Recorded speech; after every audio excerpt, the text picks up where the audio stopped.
comeback. I'm really glad that he's thinking about fairs. I'm really glad that, fairs are getting some discussion, and we're coming up with a plan. After taking a COVID hiatus last summer, the county fairs are back and gearing up for good, clean fun this year. How they plan to keep you safe from COVID, but we can't promise you'll be safe from heartburn. Travel tips. If you think you may want to take your first post-pandemic vacation this summer, the time to book is now. What travel experts are saying about when and where prices are going to skyrocket. Spring forward.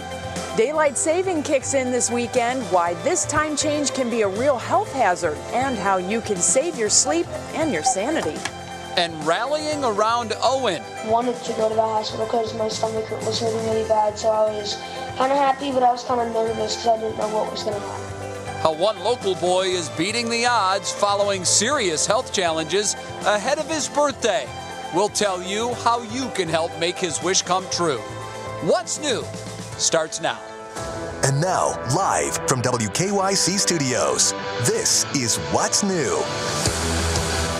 And we have successfully made it to another Friday, the end of another work week. Right. And to make it even better, this is like bonus, we had sunshine, so that makes it twice as nice. And with that, we say hello again, everybody, and welcome to another edition of What's New. Thank you so much for joining us. Along with Betsy Kling, I'm Jay Crawford. Betsy, a very good Friday afternoon to you. And a beautiful Friday it is. You may think I'm wearing my yellow to celebrate the sunshine, but today we are wearing yellow for ability, to bring awareness of disabilities and the abilities of those who are around us every day. So it's just one of those awareness kind of campaigns with the color scheme, and I think it's really cool. I love it. My friends at Hattie Larlam reminded me that it is Yellow for Ability Day. So hello to my friends at Hattie, and hope we can all get together again very soon. Some really amazing folks out that way. Jay, the sun is going to continue as we go into the weekend. I'm very excited about that. I'll have an update on that forecast straight ahead.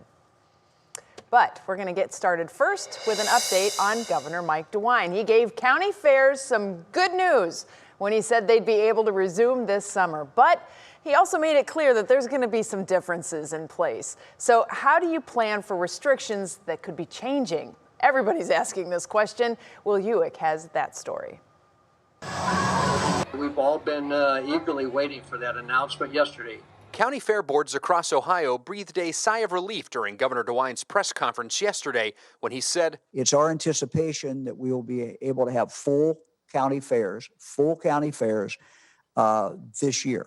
The governor went on to say things like social distancing, limiting grandstand audiences to 30%, and requiring masks may still be required, depending on where the state is at that point. However, many fairs are hopeful things will be much better come summer and are planning for it. Well, right now, the fair board directors are very enthusiastic and excited about planning for a full fair. It's a whole lot easier to scale a fair back than it is to, if we found out in July or August that we could have a full fair, to try to throw it all together. The Stark County and Cuyahoga County fairs are both in August, so they have the luxury of time that others planning for early summer don't have. The people I don't envy right now are our friends that are going to be having those early fairs. If you're going to have 30% capacity, you can't make your entertainment work, in front of the grandstand. There's no way that we could have 100 concessionaires here. That's just not enough people. But still, they're already thinking about possible changes in case restrictions are still in place. We're looking at everything from our airflow, our traffic patterns. We're going to be looking at our spacing of our concessionaires. We're looking at possibly how we can have open venues for larger groups. All changes that'll be an easy concession to make for fair boards, hopeful of packed concessions, rides, and people in a few short months. All of us, fair-wide, statewide, nationwide, it's not just something that is a festival. It's something that all of us, we pour our hearts and souls into it. Many fairs had to cancel outright last year. A lot of other ones just went with a junior fair, but a very limited attendance for those, Betsy. So just the fact that they're able to plan at this point for a full fair was music to their ears. Very excited for everyone that's participating and also that plans on attending as well. It's going to be a big change to get back to it. Yeah, well, Jay and I were making the comment we were starting to get motion sick watching those rides going around and around. Certainly something to think about with those elephant ears and whatnot. But you know, Will, you nailed it on the head. The junior fairs, they are such a big part of the county 4-H system, and Future Farmers of America. Support those fairs because they are doing so many great things for kids in the county, and it's their great chance to show off their hard work of a year too. Yeah, those kids are really excited about it. As you mentioned, they work all year about it. And a quick side note on rides that you mentioned that's making you a little motion sickness. Cuyahoga County was expecting very new rides last year. They hired a new company to do so they weren't able to show that off. So this will be the first year that some new rides will be taking place out at the Cuyahoga County Fairgrounds in early August. That's some good information. Thank you so much, Will. Have a great weekend. Jay? Yep. Well, Betsy, the coronavirus mass vaccination site is set to open in Cleveland next week. March 17th, in fact, is the date when thousands of people per day will be able to head over to the Wolstein Center to get their shot. The Wolstein Center will be the first and only FEMA-run site in the state. And because of that, hundreds of military personnel are already in town to help make sure the process runs smoothly. FEMA's running the show, and we are here to provide the labor behind it and to be the vaccinators and the clinical personnel in the site. We've got a whole bunch of combat medics and healthcare specialists. They're EMT certified. And again, I've got some colleagues that are physician assistants and some board certified physicians as well. You know, this site is such a big deal because it's going to be operational for 12 hours every day. And the goal is to vaccinate about 6,000 people in that time frame. If you still need to register to receive the vaccine, here's how you do it. Go over to gettheshot.coronavirus.ohio.gov. And it looks like money from the COVID relief package will be hitting bank accounts sooner than expected. That is certainly good news for many Americans. Individual payments of up to $1,400 for individuals and double that for married couples will be deposited as early as tomorrow for those with direct deposit information that's already on file with the IRS. Checks and debit cards are expected to be sent out starting next week. Now on your feet at 5, we're going to flip it around. Instead of money coming from the government, we're going to talk about sending money to the government because Monday marks 1 month until tax day. And if you haven't filed yet, a scammer may be racing to beat you to it. From work to finances to shopping, our data is online these days. And the COVID-19 pandemic is presenting more opportunities for hackers during this tax season.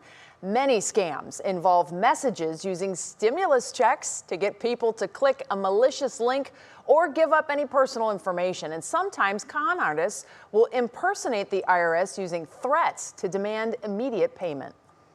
If you receive an email from the IRS, don't click on it because the IRS does not use email. Bad guys follow the money and follow the information, and the information is definitely online. Monica Robbins was talking about yesterday. Man, you talk about somebody who gets fired up on this topic. She gets a little bit defensive of her friends and her family and all of you out there. Well, you can protect yourself too by ignoring calls, texts, and emails from unknown senders. You don't even have to open it. Change social media privacy settings so hackers can't see information like your birth date. Your friends know when your birthday is. They'll still post it. And then also, don't forget, use a virtual private network. That's known as a VPN when you're filing. It's just kind of one of those extra security features. Computer security company McAfee reports that 63% of Americans will be filing their taxes online this year, with 12% of those doing it for the first time. Betsy, some other big news today from the tech world, this involving Netflix. Chances are you or someone you know is using someone else's account password in order to gain access to the site's streaming content. But according to new reports, the streaming giant is beginning to crack down on account password sharing, and they're doing so with what they're calling a test. Here's the way it works. The new feature is being tested with a limited number of customers and brings up a screen that says, if you don't live with the owner of this account, you need your own account to keep watching. Then the user has to verify their identity. They do so through a code sent with a text message or email. If the person cannot confirm that they are the authorized user, they'll be sent a prompt in order to sign up for their own account. Netflix says the trial may not lead to a larger crackdown around password sharing since they try hundreds of tests a year with select customers. Let me write down a note to myself to remind my parents. Yeah, exactly. When they are using Netflix, they're actually on my account. Test, test, test. All right. Well, the weather certainly has a lot of folks very happy. Everybody wants to get out of the house at this point. And our 3 News photojournalists have been out and about as well. And our Kelly Matter headed out to Sugar Valley Maple Farms in Middlefield ahead of their big maple tour this weekend to see all the sweet stuff. This is a 4th generation sugar bush. We have 3,100 maple taps. We use a small 5/16 hole. We're not hurting the tree. The tree has a lot more sap. This is the tap. Out of those 3,100 taps, we collect around 80,000 gallons of sap. 2% of that is sugar and 98% water. To get rid of that, we run it through a reverse osmosis system. That takes care of 70% of the water. After that, we run it through the evaporator. The evaporator takes care of 480 gallons of sap per hour. The maple syrup comes out, comes into this vat here, generate around 1,500 gallons of syrup. Saturday we'll be open. We'll be making maple candy, maple cream, maple sugar, maple cotton candy. So far this year, we're having a very good year. My daughter Josie just got braces recently, so she's like, I can't eat all this stuff anymore.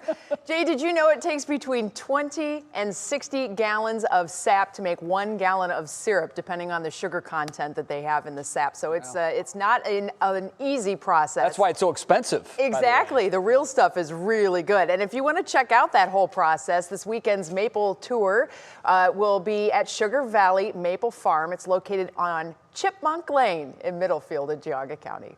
Good stuff. Well, next on What's New, rallying around a young boy fighting complications from COVID-19. The simple way his mom is hoping you will help make his birthday extra special this year. Plus, boycotting the Grammys, why one popular singer ahead of this year's awards is saying he is out. And not just this year, he says from now on. You may have figured out who it is, but you probably don't know why he's boycotting. That's coming up in your Friday Pop Break. And Betsy's doing double duty today. Betsy, how's the weekend weather forecast It's like looking? we've spun the wheel of fortune as far as weathercasters go, and you have just landed on bankrupt. Sorry, you got to deal with me, everybody. But boy, I have some great news to tell you about. I'll get the latest forecast to you in just a couple minutes.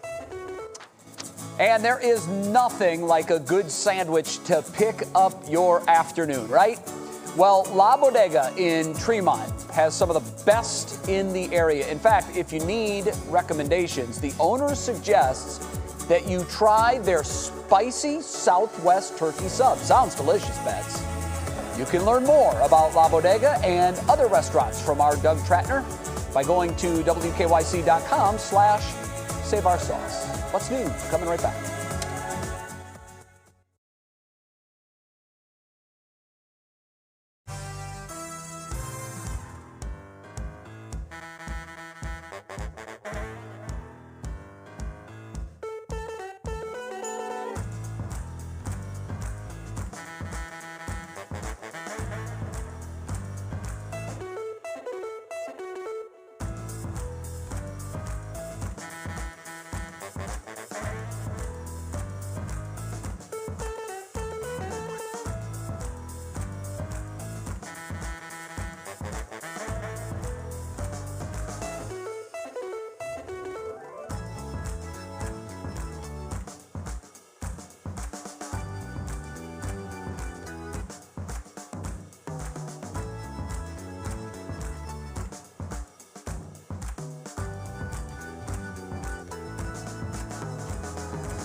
Welcome back to What's New. We have a story out of Mentor about a 10-year-old boy who's battling MISC. It's a complication of COVID-19, Betsy, found in children. Yeah, it's the message behind this story, though, that is going to bring you to tears. Jasmine Monroe has that story and how you can help. Before I went to the hospital, I was perfectly fine. 10-year-old Owen Caswell isn't just your average kid. I like playing football, basketball. I like playing on my Xbox with my friends a lot. He's also adventurous. He even completed a marathon. But it wasn't until January 1st when things took a turn for the worst. I could just tell that, something wasn't right. So she called Owen's pediatrician, and at the time, they thought it was a bug going around. But it wasn't. It was MISC, which is a complication of COVID-19 in children. I wanted to go to the hospital because my stomach was hurting really bad, so I was kind of happy, but I was kind of nervous because I didn't know what was going to happen. 16 days in the hospital, 3 days in ICU. Owen was fighting for his life. There was one point in the hospital where he could barely open his eyes, and he looked in my direction of my voice, and he said, "Mom, I feel like I'm going to die." His last words before surgery. But a miracle happened inside. They put me to sleep, and I was in a dream, and I was just walking down this path, and then I saw someone on a white horse, and then I went up to them, and they told me everything was going to be okay, and that I'd be fine. Kristen, Owen's mother, described it as a miracle they'll never forget because she couldn't imagine life without her son. I remember looking at him through the window. He was hooked up to all the machines, and his eyes were closed, and I just looked up and I said, "Lord, please don't let me leave this hospital without my son, because I'm a strong mom, but I couldn't be that strong." 14 days later, we were going home together. A true testimony for a 10-year-old boy with a champion spirit. I'm so proud of him. He fought really, really hard. And because he fought so hard, his mother is asking for the community's help in sending him 1,100 birthday cards just in time for his 11th birthday, which is March 22nd. Remember, all of this is a surprise, so keep it a secret. You can find out all this information and more on WKYC.com. I'm Jasmine Monroe, reporting from Cleveland, 3 News. All right, Jasmine, thank you very much. What a story. As Jasmine said, if you want to help, we have all the instructions that you need on our website. You can also find them on the WKYC app. But in case you want to jot this down, grab a pen quickly. Here's the address to do so. You can send those birthday cards to Owen Caswell, 7117 Windmill Lane, Mentor, Ohio, 44060. Again, that info, if you missed it, is on our website. And you can always DVR back and write it down. Ooh. I think I'm going to send a card, Bets. We got to get to 1,100. That might be worthy of not shopping in the 99-cent card aisle, like actually getting a real card and spending some money on it for sure. Maybe throwing a little gift card in there for him too. Such a cool thing. Oh, I'm really sure is. I bet we do better than 1,100. I hope so. Yeah, because what a way to make the young man's day. Definitely. Okay, Betsy, by my standards, today was a weather win-win. It wasn't too cold, but the sunshine was out. It just felt really nice out there. Beautiful out there, wasn't it? And we have some high clouds coming in. I'll explain what that's all about. But for the most part, the evening looks beautiful. Let's take a look at this forecast here over the next few hours. We do have a beautiful sunset coming. Temperatures are going to be fading back into the 30s by the time we hit midnight. Yeah. 70s are behind us. We made it to the upper 50s. That's behind us too. But boy, that sun today, we got a beautiful shot of Lake Erie. This is the MODIS high-res satellite. I mean, I don't know that I have ever seen such a crystal clear picture. Just everything kind of lining up beautifully. But Jay, I bring this up because you can see the 11.8% ice cover that we mentioned yesterday in Throwdown Thursday here on the lake. And there's no snow on the ground, folks, for the most part. Maybe some of the ridge tops over there in the Laurel Highlands. but just a beautiful picture. What an afternoon. We made it way past bonus territory into the upper 50s today across northeast Ohio. We're still hanging in the 50s. Mostly clear skies with those high, thin clouds, and those high, thin clouds are off of a storm system that's winding up in the Plain States.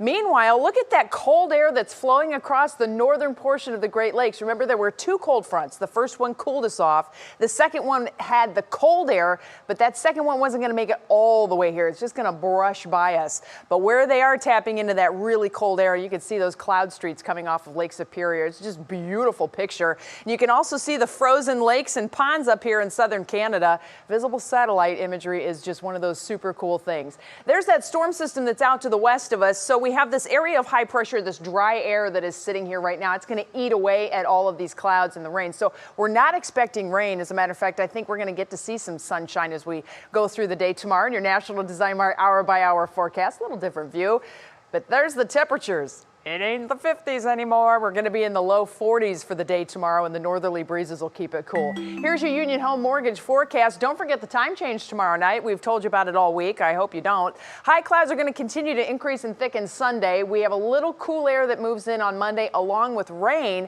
And then once we get into Wednesday and beyond, we are looking at rain chances on Tuesday. Right now, St. Patrick's Day is looking dry with highs near 50, and we'll hold on to the 40s as some cooler air moves in by next weekend. And Jay, yeah, you see it there on Friday, maybe a chance for a little wet snow. All right, we've dodged that bullet so far in the month of March. I'm sure it's coming. All right, next on What's New this Friday.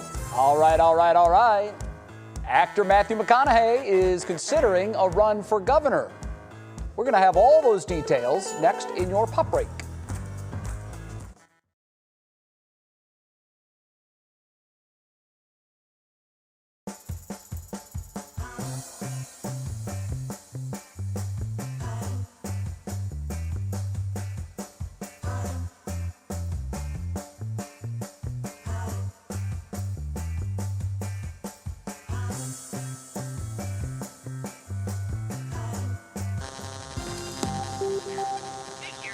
Hi.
Welcome back to What's New. You know that sound. It is time for your Friday edition of Pop Break. From one star boycotting the Grammys to a new comedy show on Disney, plus a celebrity couple calls it quits. Here's Kiera Cotton with all the details.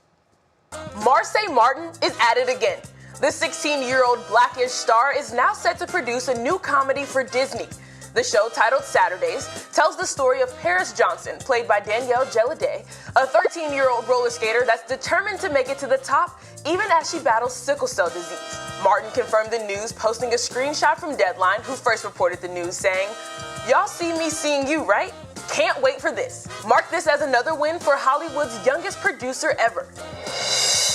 And while much of the music industry is preparing for the Grammys on Sunday, The Weeknd says not a chance. He's tired of their wicked game. In an interview with the New York Times, the Blinding Lights singer announced that he is no longer allowing his label to submit his music and that he's boycotting the awards show moving forward. And this isn't random.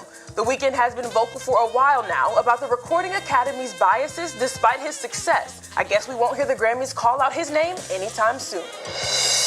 And Governor McConaughey, it could have a ring to it. The 51-year-old spoke with Al Roker on the Today Show this morning to clear up rumors that he's considering running for governor in his home state of Texas. And while there's no doubt about his love for the Lone Star State, McConaughey says when it comes to leadership, there's a lot to consider. What role am I going to be most useful in? I don't know that that's in a political position or if that's me as a free agent. All right. Now, we also have breaking news on the entertainment front. According to reports, Jennifer Lopez and Alex Rodriguez have called it quits after a 2-year engagement and 4 years together. Now, we don't know the exact details on their split, but we'll definitely be keeping a close eye on this one. Wow, Kiara. Remember, they were to be wed last summer. It was postponed because of the pandemic. Looks like now the whole thing is off altogether. Crazy stuff. Throw it all away, I guess. Yeah. Who saw that coming? Well, thank you very much, Kara. Great to have you live with us today. Very exciting step here, everybody. All right. Thanks, Kara. Have a great weekend. By the way, Betsy, I think 2 thumbs up on McConaughey's hair or 2 thumbs down. Oh, that looks just You weren't a fan. steamy. Yeah, Oh, I didn't think you liked that. I did, based on your reaction in studio. All right, note to self. Coming up in the next half hour of What's New, spring ahead, we're talking daylight savings time. Monica Robbins is going to join us with the health effects that turning the clock ahead an hour can have on our bodies, on our minds, and our overall sleep.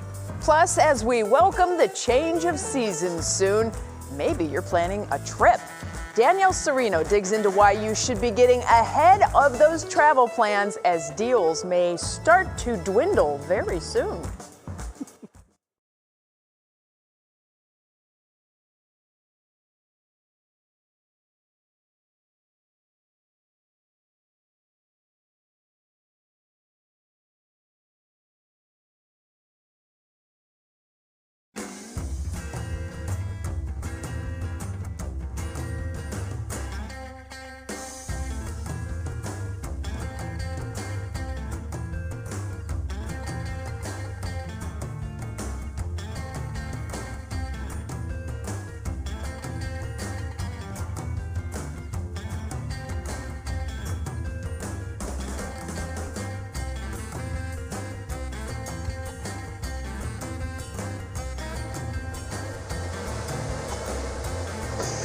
I do. Hello, hello, hello. Mic check, Monica. 1, 2, 3, 4. Yeah, this springing forward nonsense.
And now, live from WKYC Studios, this is What's New.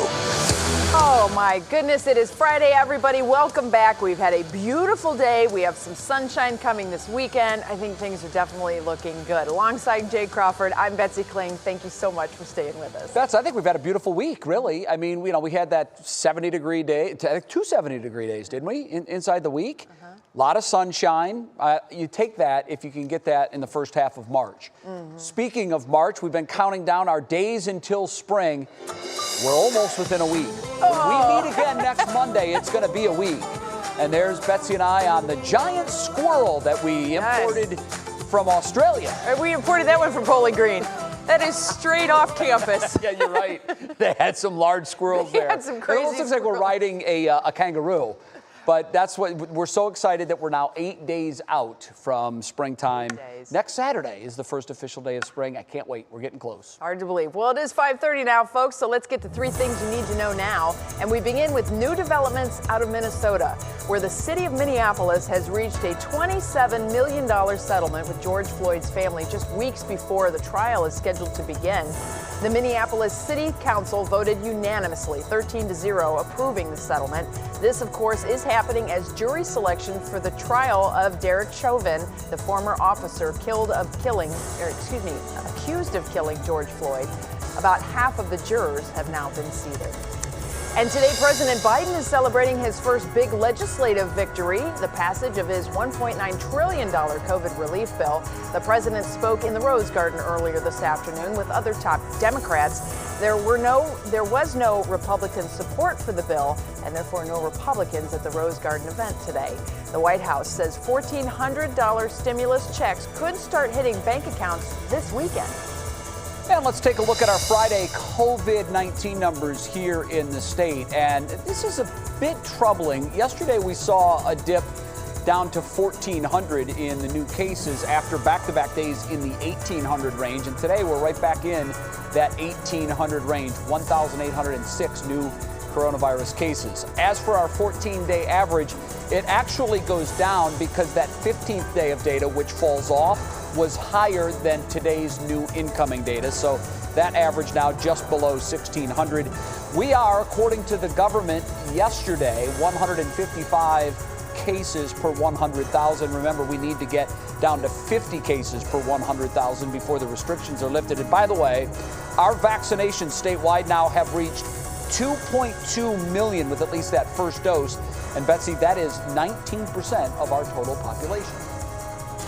Well, now on to our top talker. It's hard to believe, but we're about 32-ish hours from the time change. Yes, the time of year when we get to spring forward. But this is also the time that you need to be aware just an hour of sleep can have serious impacts on not just some people, which is in the script, but I think a lot of people have impacts. Doesn't seem like much. It's just an hour, but it does have an impact. Senior health correspondent Monica Robbins reports on why you need to start preparing for that spring ahead tonight so you're ready for Monday morning. Let's be real, most of us don't get enough sleep anyway, and now we have to spring forward an hour, and by Monday morning we're dragging ourselves out of bed groggier than ever. But for some of us, studies show that 1 hour of sleep loss can have a huge impact. Auto accidents are higher, there's increased rates of cardiovascular events like heart attack. And who's most at risk? For some people that are already sleep deprived, it tends to be more problematic. In our society at large, we tend to not get enough sleep for most people. Even though we're bouncing into spring, it takes time for the sun to catch up with the clock. So if you can, get to bed at least 15 to 30 minutes earlier this weekend, especially helpful for kids. But if you're like me and a total sleep failure, in addition to that likely boost of caffeine you're going to grab, get some natural light as soon as possible. It will help wake you up too. One of the best things in the morning to do also is to get light exposure upon awakening, because that helps alert us, that helps kind of awaken us. It turns off our production and release of melatonin. If you have to get up before the sun rises, try a clock with a light or a happy light that many use to ease that seasonal depression that hits us in the winter. Also, with more light at the end of the day, get more exercise when you get home from work. And in case you need an excuse, remember what Monday is too. The day after daylight saving time is National Napping Day. Yes, I so definitely want to take advantage of National Napping Day. And another thing that may help you, first thing when you wake up in the morning, chug about 8 ounces of water or try warm lemon water. I actually made mine. It's in this little thermos here. And remember, before you go to bed, unplug everything, your phone, your computer, your TV, at least half an hour before you go to sleep. It really does make a difference. Read a book if you need to do something before you go to bed, but seriously, take that heart attack thing very seriously, because there have already been more studies done that it affects our brains, it affects your memory, it affects your cognitive behavior. So if you are just not on your game Monday, it's not all in your head. It really is because you probably didn't get enough sleep, guys. That's my excuse for Monday, by the way. It's a good excuse for this Monday, anyhow, this coming Monday. So there's been a lot of talk recently, I'd say the last decade really, about maybe doing away with daylight savings time altogether and just staying on the same time year round. What are your thoughts on that? Is there benefit to that? I hate daylight saving time. I mean, seriously, we don't need it anymore. And I'm more concerned because I'm one of those people affected by it because I'm sleep deprived anyway. So yes, I would love to see it go away. I don't think it's necessary anymore. And also, the sun was already starting to come up early now that we were in normal time. And for me, it's one of those things. I'm more concerned about the people who may have serious mental health problems or cardiovascular or brain problems. It's a real thing, and I don't understand why we're still doing it when a lot of states are saying, yeah, we're done with this. And then you think about, too, the magical moments in the middle of the summer when it's still twilight at 10 p.m. There on that first day of summer. When you were a kid, that was just the bomb, being out at 9 o'clock, like, hey, it's still light out. Well, that would be 8 o'clock if we got rid of it. So there's definitely pros and cons. Monica, thank you so much. That's some great information, good reminders. Sure. Still ahead on What's New. We're talking baseball when we come back. Opening day just a few weeks away for our Cleveland Indians. And we now know who our starting pitcher will be. We'll have those details up in Clicking in Cleveland. Plus, we're also talking travel deals. If you're looking to get away, consumer investigator Danielle Serino has details on why you need to be planning now. Betsy, maybe the weather will be so nice here in Northeast Ohio, we really won't need to plan a vacation south or west. Hey, I am an advocate of the staycation where you kind of just book a hotel room in the city and spend, a long weekend in the city. Why not? It's your home away from home, right? Kind of. You know where to park. That's always a benefit. We'll have an update on your forecast, friends, coming straight ahead.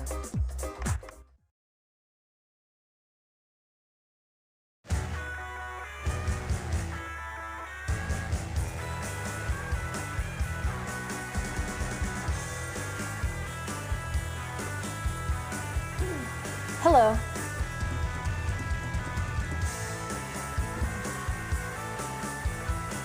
Yeah.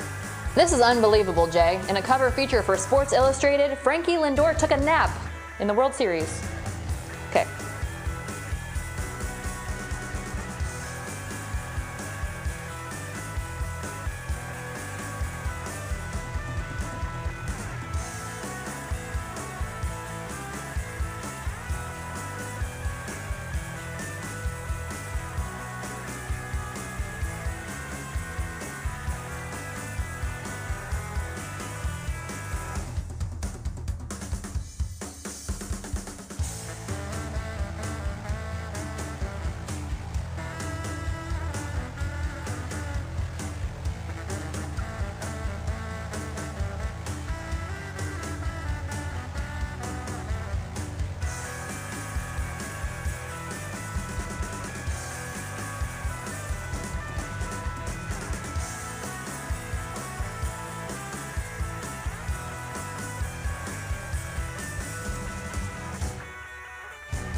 Welcome back to What's New. Take a look at this. This is a pretty crazy video. Ominous dark clouds rolling over Sydney yesterday as the Australian city experienced what's called a supercell storm.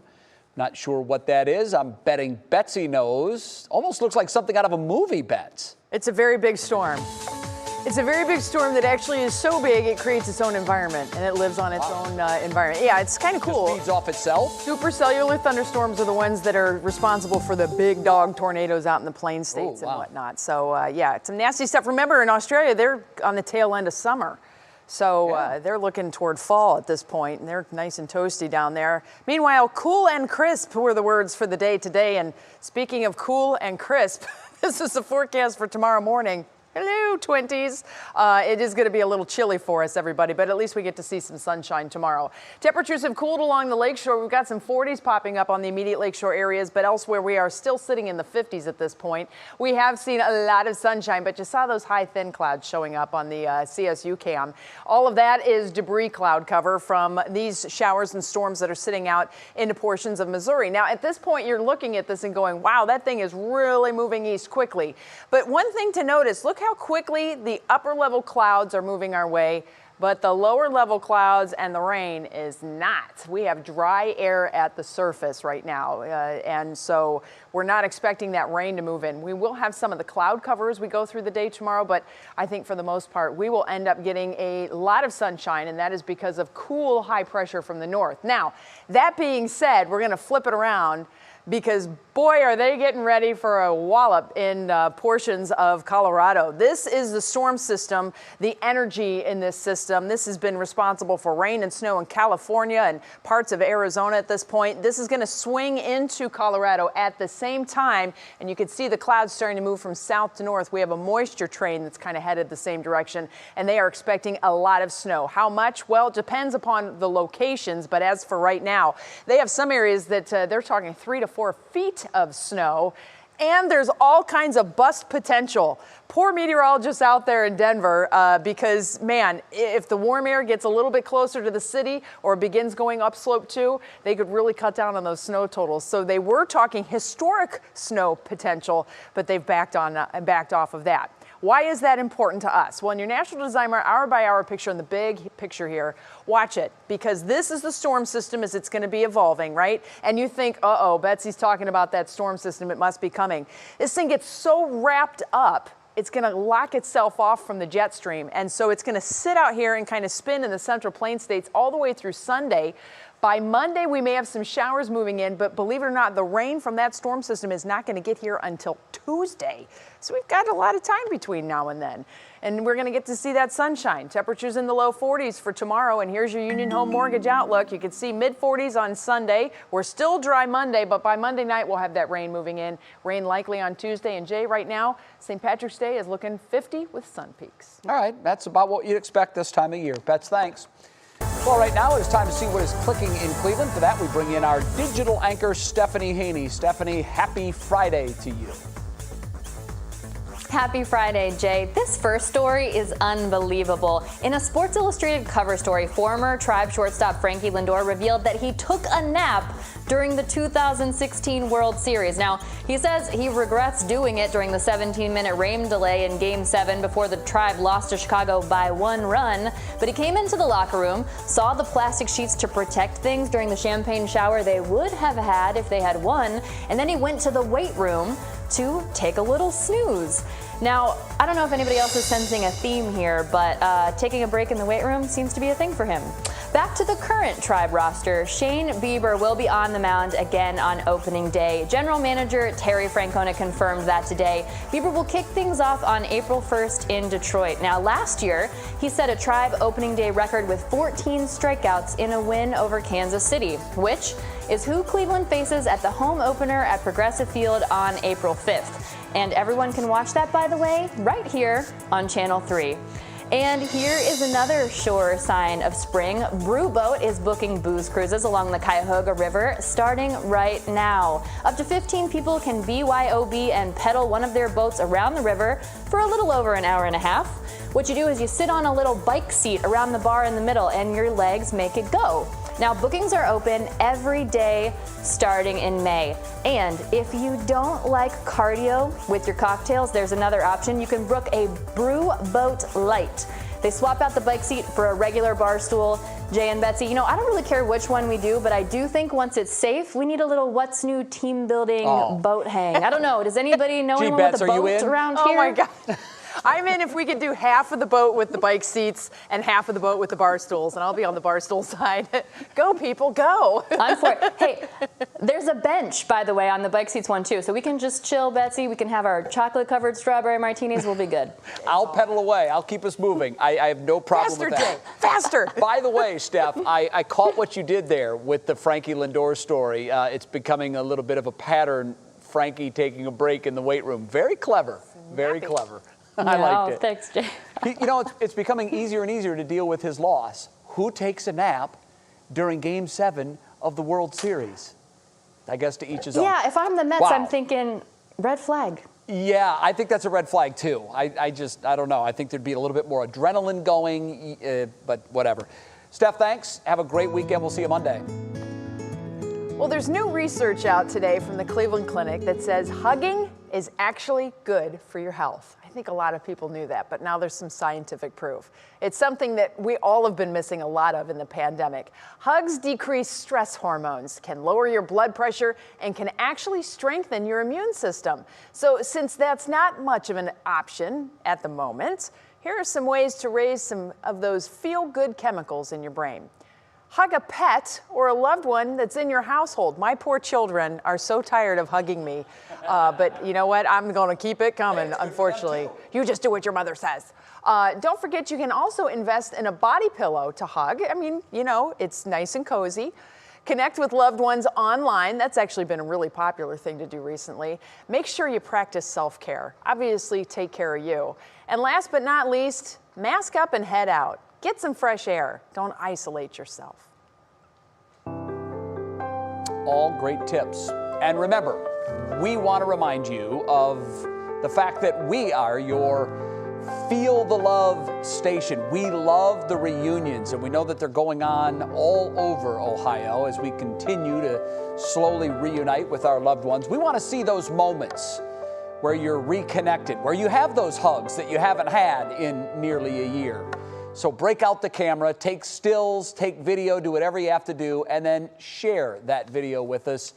You can do so by using the hashtag ReunionsOn3. Upload those pictures and videos to our WKYC app. Trust me, it's super easy to do.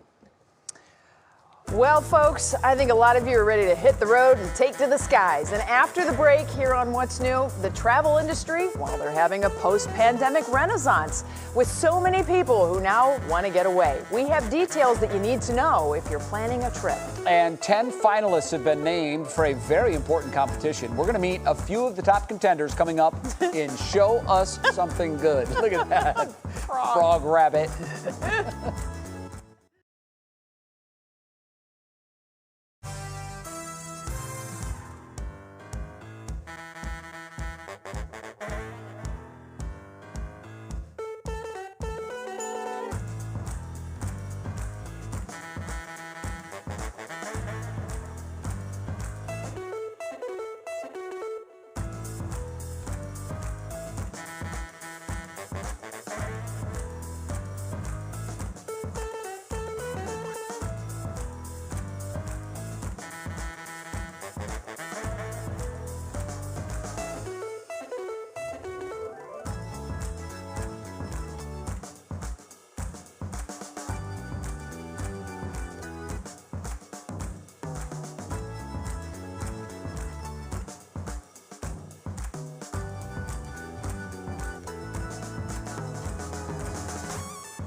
Welcome back to What's New. For the past year, we've seen big savings on hotels and flights. Of course, we couldn't use them, but they were cheap if you could. The travel and hospitality industry took a big hit, but now, Betsy, it's beginning to come back to life. Everybody's talking about where they're going to be going. But now that the restrictions are easing and vaccines are rolling out, what is that going to mean for all of those deals that we saw during the pandemic? I think we know what that's going to mean. They're going to be gone soon. Consumer investigator Danielle Serino reports you might want to start making your travel plans right now. So I came from Florida. It's wonderful down there. Bring brakes on. I felt very safe. I felt everything had been sanitized. And it's not just crazy teens traveling. Flight bookings by seniors are 4 times higher than last summer. Caesars Vegas reports reservations up 20%, and the TSA is hiring thousands of officers for an expected rush. Interest in travel and flight bookings are going to surge in the next, 4 weeks, 6 weeks. You're already starting to see it pick up significantly, and you're going to see airfare increase as a result of that. Scott Keys from the site Scott's Cheap Flights says if you want to get away, book now while there are still deals, especially since the airlines are continuing their liberal change policies. One of the silver linings in terms of airline policies is that they've actually permanently gotten rid of those change fees as long as you're booking in main economy or premium economy or business class. If you want to travel but don't want to get too close for comfort to others, ignore beach spots because that's where people are flocking after being cooped up for a year. And avoid popular travel times since Delta is the only airline still blocking out the middle seat. So think of flights in the middle of the week, Tuesday, Wednesday, etc. Maybe some red-eye flights, ones that don't always sound the most appealing. A good way to ease back in? Take a short flight within the U.S. where medical coverage isn't an issue, or a road trip. Although keep in mind, national parks and other RV-friendly spots are filling up fast. You will have that peace of mind, you will travel with confidence, and you will know what to do next. Edita Sachel advises frequent flyers and says no matter how or where you go, avoid high-touch areas. I've seen a lot of people, I've done it myself. I used the sanitizing wipes to wipe the contamination zones. And while many cruises have been docked at least through May and June, we don't know what health protocols will be required. If you book now for the future, you can get huge discounts and perks like free open bar and risk-free cancellation.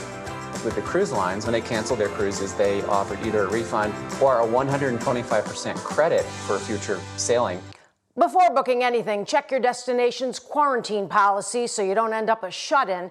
And if your vacation's pricey, consider cancel for any reason insurance to make sure you're covered, or specific COVID-19 insurance, which some countries require.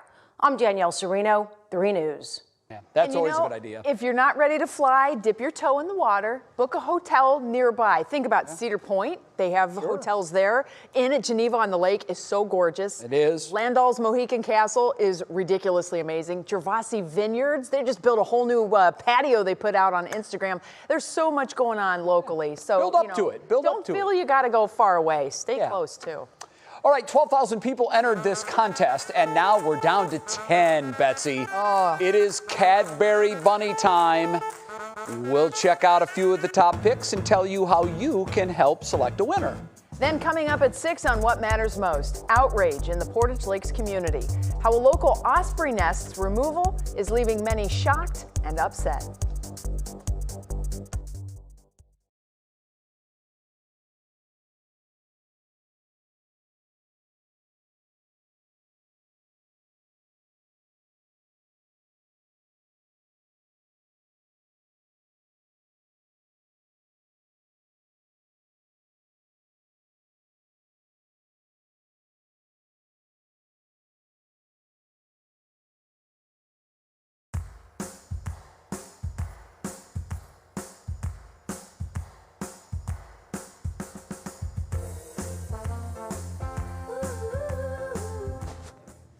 Hey, mic check. 1, 2, 3. Mic check, mic check, mic check. How you doing? Happy Friday. What's that, Crane? Happy Vitamix Friday.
All right, we wrap it up on this Friday with our show us something good. Goodness. I know, Betsy, this breaks the cute meter. Cadbury just announced its 10 finalists for this year's bunny tryouts, and the brand needs your help in order to choose the next star, the iconic clucking bunny commercial. Now through March 17th, animal lovers can vote for their favorite finalists, including Waylon the llama, Betty the frog, my personal favorite, and a goat named Dog. Those were among the 10 finalists.